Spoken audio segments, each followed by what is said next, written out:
Welcome to the lecture on numerical methods for solving governing equations.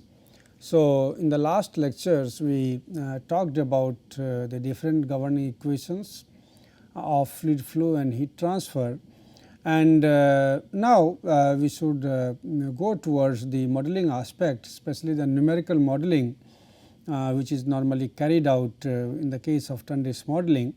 So, what are the typical numerical methods which are used for solving those governing equations, because we need to solve these governing equations to find the distribution of the variables like pressure, velocity or temperature and many more at the different points in the domain. So, for that there are different methods which are being adopted, and among them we will typically talk about one of the method, that is finite volume method, but we will have certainly some idea about the other methods. So, let us talk about the numerical methods or numerical analysis. When we talk, it is the study of algorithms that uses numerical approximation for the problems of mathematical analysis.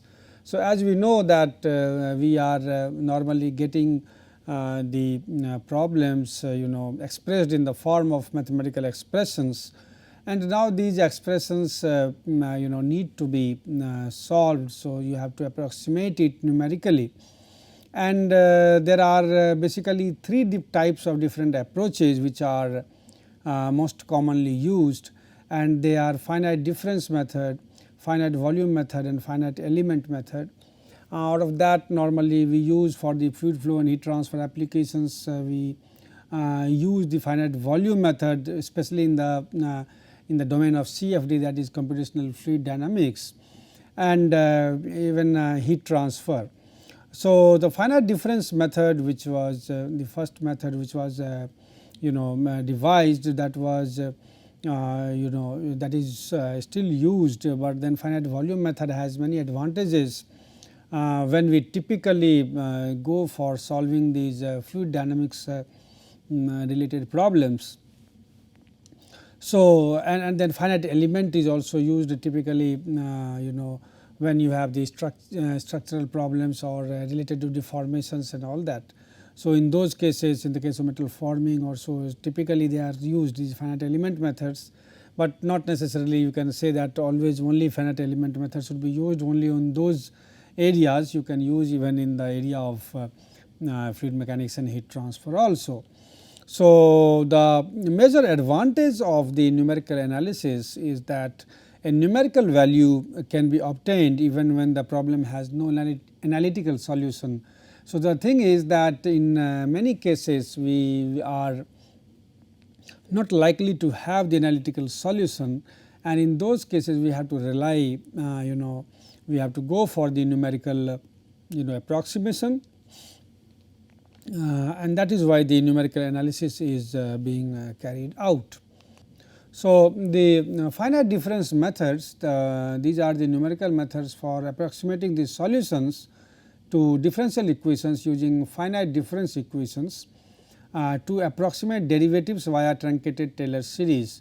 So, basically what is required is that most of these equations where you see these derivatives are there, or they are the differential equations, and we need to have the solution of these differential equations. So, you have derivatives, and in the derivatives we are approximating these derivatives via the truncated Taylor series. So, you have a Taylor series expansion, and in that we truncate it, we try to ignore certain terms to find the expression for the derivative in terms of the neighboring points, and accordingly you get the algebraic equation which is to be solved. So, these finite difference approximations are algebraic in form, and the solutions are related to grid points. So, what happens that suppose you want to go for this point. So, if you have to find the derivative, So, derivative at this point, suppose if you have to find, so it may be this point minus the value at this point minus this point divided by the whole distance, or maybe if you want to have the derivative. So, in this domain it will be at this value minus at this value divided by this domain. So, like that if you go for the derivative with respect to the in this direction. So, there you have the points are these two the values are these 2 points and taken the distance between them as delta y. So, accordingly you get these differential equations in you are converting it into the algebraic equations and then they are solved. So, the finite difference method will be involving 3 steps. First is that you divide the domain into a set of grids of nodes. So, you have a domain. So, you will be dividing it in the form of nodes, then you are approximating the given differential equation by finite difference equivalence that relates the solution to the grid point. So, you will have the grid points in their form. You will be approximating those equations using the finite difference equivalence, and then you are solving these difference equations. So, that will be subjected to the prescribed boundary conditions or the initial conditions. So, once you have the equations at the different points, not points, basically for every node you will have the equation, and then you will have also the conditions at the in the form of initial conditions or the boundary conditions which are there at the boundaries. So, then they are solved. So, normally we go for we used to solve you might have done hopefully the solution of the steady state heat transfer in one dimensional using the finite difference. You can do it. So, as we were talking about, so that emanates from this Taylor series, and that is truncated Taylor series. So, as you know that this is the Taylor series, f x plus minus d x will be f x plus d x into f prime x, something like that. So, d x square upon 2 f factorial. So, like that it will go. So, if you have to find the f prime x, and if you remove these terms, if you are trying to neglect these terms. So, dx will be divided. So, dx will be divided by for whole the terms. So, this will be of dx order. So, that way it will be of order dx. So, the error is or the order of dx. So, you are further you are neglecting. So, that way you get the f prime x value, and that is being expressed in terms of the function value at x plus dx and f x, and dx is the distance between the two points, that is x plus dx and the x. So, this is being used for that approximation, and that you are getting one linear algebraic equation, and that you will be getting at all the nodes, and then you can solve it. Now, the important method which is normally used for the CFD calculations will be the finite volume method. Now, in the finite volume method, what is done is that this here the domain will be converted into the control volumes, and there will be integration over the control volume. So, integral conservation will be satisfied over the exact over the all the exactly over the control volume. So, basically it is keeping that physics also into mind, and so it will be and in this case you apply the divergence theorem, because you will have, so you are integrating over the whole control volume. So, you will have the divergence theorem applied, so that you are getting another equation for the further, and then you use the different type of discretization rules, and these rules basically will help you to get the equations in the algebraic form which is solved. So, to evaluate these derivatives derivative terms, what is done is that values at the control volume faces are needed. So, you have to make an assumption that how the value is varying. So, basically you have the control volume, in that you have the node at the center of the control volume, you have the control volume faces. So, when you need to have the values at the control volume faces, you will have to make the assumption that how the value is varying. So, you will have the values at the nodes. So, in their term you have to take the value at the nodes. So, for that you will have the different rules that we will discuss, and this way, so that there may be there are discretization schemes are there, and then the result is that we try to have a set of linear algebraic equations, and that is one for each control volume. So, whatever be the number of volumes, you will have that number of linear algebraic equations, and then you are solving these equations iteratively in most of the cases, and you get the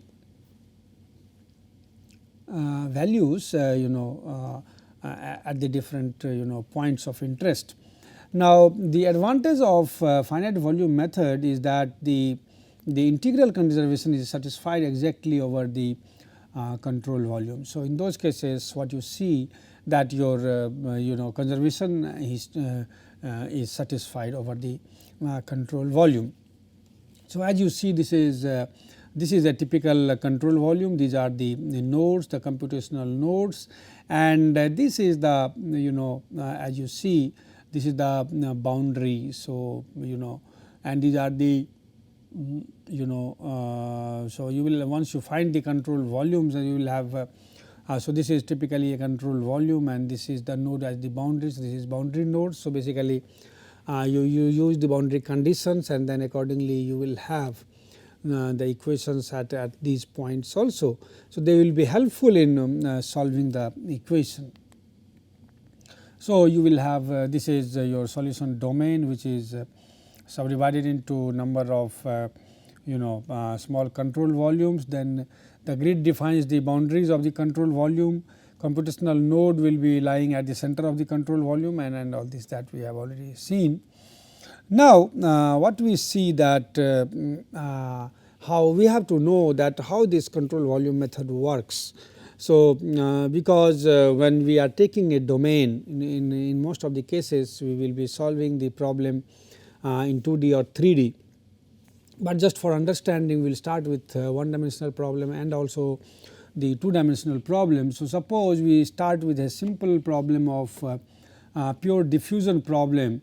So, if you look at a pure diffusion problem and if you do the one dimensional steady state diffusion, so in that case there is no the time derivative term, and you have the one dimensional steady state diffusion equation can be d by dx of tau of dou phi by dou x plus s will be equal to 0. So, that is the one dimensional steady state diffusion. If that is of two dimensional, you will have x and y both will be coming into picture.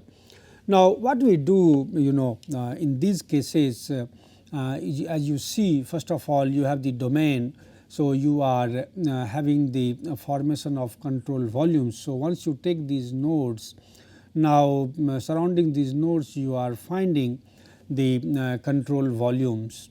So, as you see, you are having, so this way you will have the control volume at this point. Similarly, you will have one control volume at this point. So, that way you can have these different control volumes. As you see on this side and this side, so you will have certain conditions will be there. Suppose phi is, if you are going for the heat and conduction equation or so, so phi will be nothing but the temperature. So, temperature values may be given at this point and this point. So, these are the boundary conditions. So, that will be those conditions at boundaries they will be taken into account, and then accordingly you will have the equations formed. So, what we do is initially we go for the grid generation, and as you see that if you take any point P, so what happens on the this is the control volume. So, what you see, this is the east face of the control volume, this is the west face of the control volume, and this is the grid node P, and similarly you will have these distances.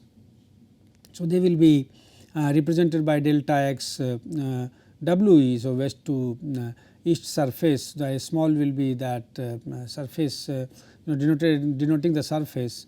Similarly, this will be delta x P and this is delta x WP.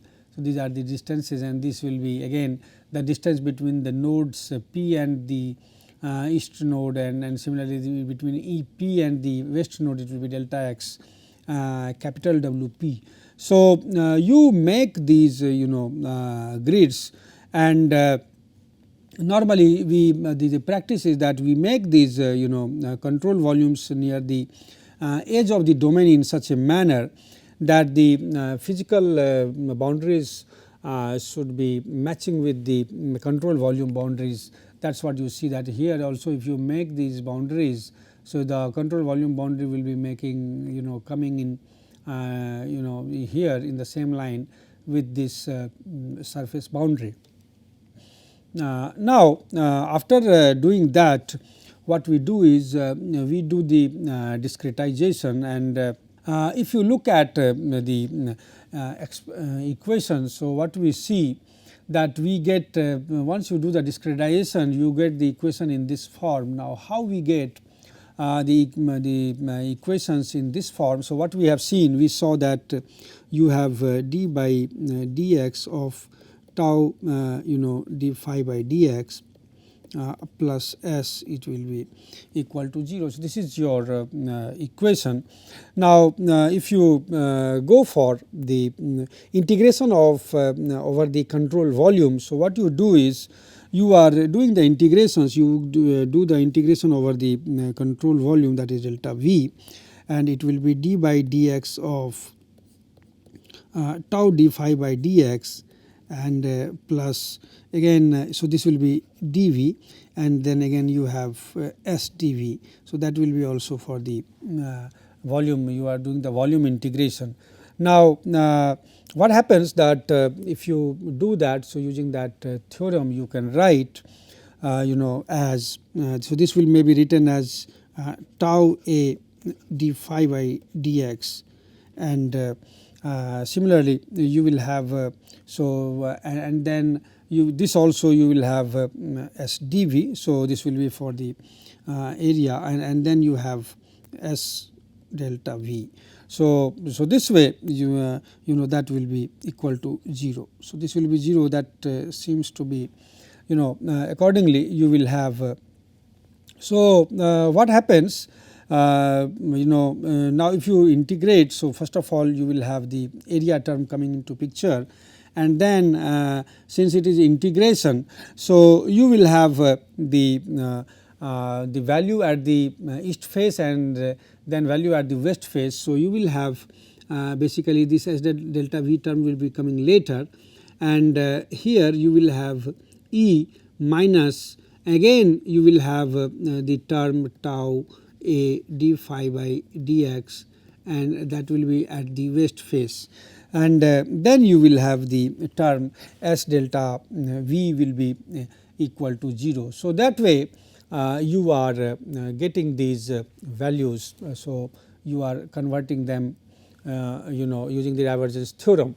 Now, the thing is that you are getting these values at the nodes, and you need to have these values at the these faces or the face of the control volume boundaries. So, you will have to basically do certain kind of differencing, and if you use the center differencing for this tau term. So, you will have to define the tau term at E. If you look at the this point, so you will have the point E here, and if you have to have the value of tau at E.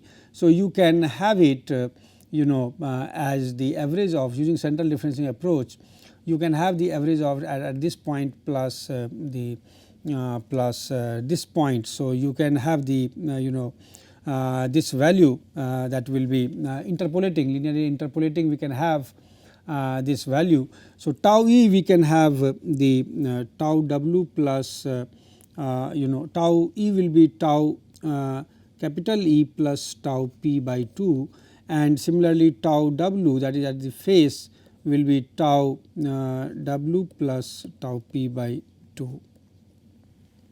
So, your diffusive fluxes, what we have seen, tau A d phi by dx. So, your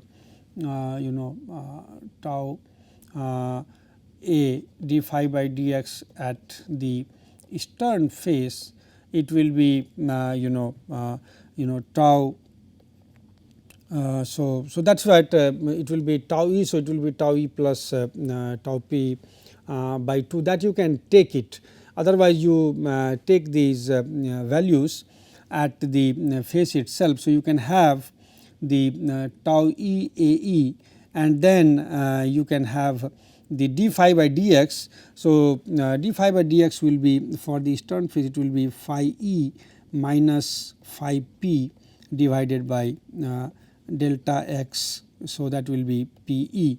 Similarly, tau A d phi by dx at the west face, it will be tau W A W, and then you will have phi P minus phi W, and then divided by delta x W P.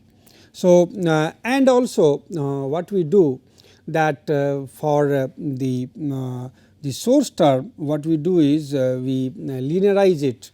So, once we linearize, it will be S will be so what we do for source term. So, it will be linearized, and that we represent as this S delta V. So, if you take the S bar delta V, if we take it as the one is SU, and then you will have SP phi P. So, we are linearizing this source term, so that the term which is when we are doing for the getting the equation in terms of phi P, so at that time this will go on that side. So, what we see, if you try to give these values in that particular equation, so in that case you are getting this value. So, what we get is that this will be tau E by delta x P A plus tau W by delta x W P into A W minus S P into phi P, that will be tau W by delta x W P into A W phi W plus tau E by delta x P A phi E plus S U.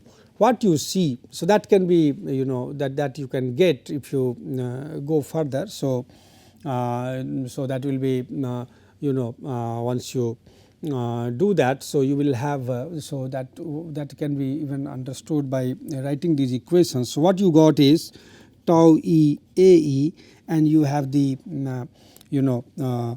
d phi by dx. So, that is at E. So, it will be phi E minus phi P. So, you will have phi E minus phi P divided by delta x, that is your P E, and similarly you will have tau W A W, and then you have d phi by dx. So, that will be phi P minus phi W divided by delta x, and that will be W P or P W. So, you can write, and then so that will be and then plus S U plus S P phi P. So, that will be equal to 0. What you see is that now this equation can be written, what you see, that you have phi P and you have phi E and phi W, and there is one source term S U. So, if you rearrange these terms and take the equation, you get that equation in terms of phi p multiplied by something will be equal to some constant multiplied by phi e plus some constant multiplied by phi w plus SU will come here. So, that we will write as AP. So, and then we write as AE, then AW, and then you have the source term. So, that is what you are getting, and AP will be. So, that is what this same equation you are getting. So, this will be phi E by delta x p A. So, that way now getting the phi E, whether how should you get it, you can have in general you can get the that phi E value as the average of the value at towards the at the east and also at the P node. So, that way you can get in simple terms, but that also may be taken differently, and that we will study later on that how it is done. So, what we see is that in this case you are getting just such kind of equation, and this equation you will be getting at for all the control volumes, and then they are solved, and you get the value at the nodes. So, this is how your equations are solved in this case. Similarly, I mean we can go for the. So, what we see normally in the finite volume method, you have the discretized equation which is must be set at each of the nodal points in order to solve the problem. We got the equations for the control volume, and also we will have the equations for the at the boundaries. So, you will have certain boundary conditions will also lead to some set of equations, and accordingly you will be solving them. So, your discretized equations are set up at the nodal points, and which are adjacent to the domain boundaries, those volumes. The discretized equation is modified to incorporate the boundary conditions. So, what happens that at the boundaries you will have to modify that equation, because that condition needs to be satisfied. So, you will have the incorporation of the boundary conditions, and then the equation resulting system of equation is solved to obtain the distribution of property phi at all the nodal points. Now, if you so that was done for the one dimensional, and what we saw in the one dimensional flow, you have the control volume, and you have one node towards the east and one node towards the west, and so they at this particular point you are getting the value at this point expressed in terms of the point at this and point at the value at this point as well as at this point, neighboring 2 points, and then you are solving them. Now, that was a simple one dimensional case. Similar can be extended for the 2 dimensional cases. So, when you have 2 dimensional diffusional problems, so it will be dou by dou x of tau, dou phi by dou x plus dou by dou y of tau, dou phi by dou y plus S phi will be 0. So, what happens here, you will have the control volume, and you will have the phases towards the north and also towards the south.